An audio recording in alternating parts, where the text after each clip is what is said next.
Well, with me is the BBC producer, Seraf Isla. Seraf, thank you for joining us. Now, you're with us because you were there a year ago. Yes. Tell us what you remember. I remember everything. I think as a BBC producer, of course, we have our days off like any other human being, and I had taken some leave to attend a friend's wedding in the south of Turkey. It was halfway through the wedding when I saw two F-16 jets fly over me, and my dad called and said, "Do you know what's going on?" And it's a question I'm pretty familiar with, pretty used to as a Turkish journalist.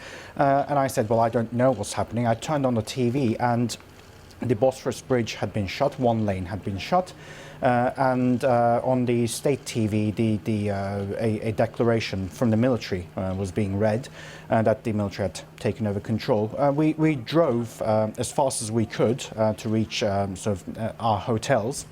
And along the way, I saw people queuing at ATMs, trying to get all the cash out, buying lots of bread, lots of cheese, anything that they can get their hands on, and filling up their cars with petrol.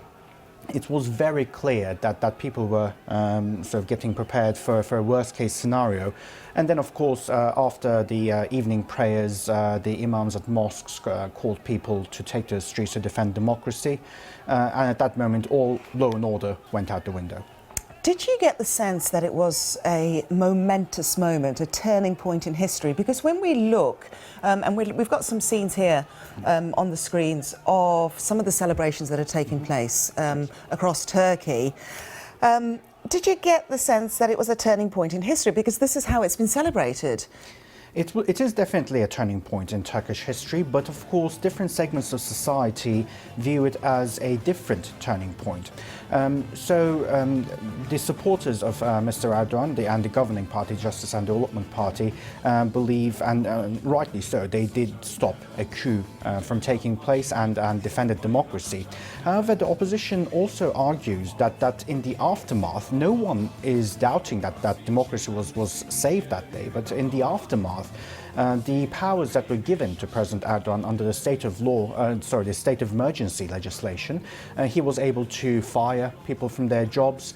A lot of laws were passed at cabinet meetings as opposed to parliamentary meetings. So the opposition believes that democracy in the long run has been eroded in the aftermath of the coup. Many people watching these scenes, these are live scenes coming from Istanbul. Mr. Erdogan is going to be at various events. He's travelling around. It looks like some incredible PR event, personal PR event by Mr. Erdogan. And they're looking at this and saying, well, did that coup really warrant this? It is a moment to, I think, in a way, the governing party has been in power for a long time, and Mr. Erdogan has been the leader of Turkey for a very long time. Arguably, one of the most popular leaders since Atatürk, the founder of the republic.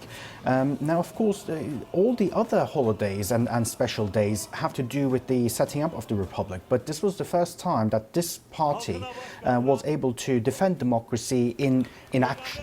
Seraf, does Mr. Erdogan, is there the sense that Mr. Erdogan likens himself to Atatürk?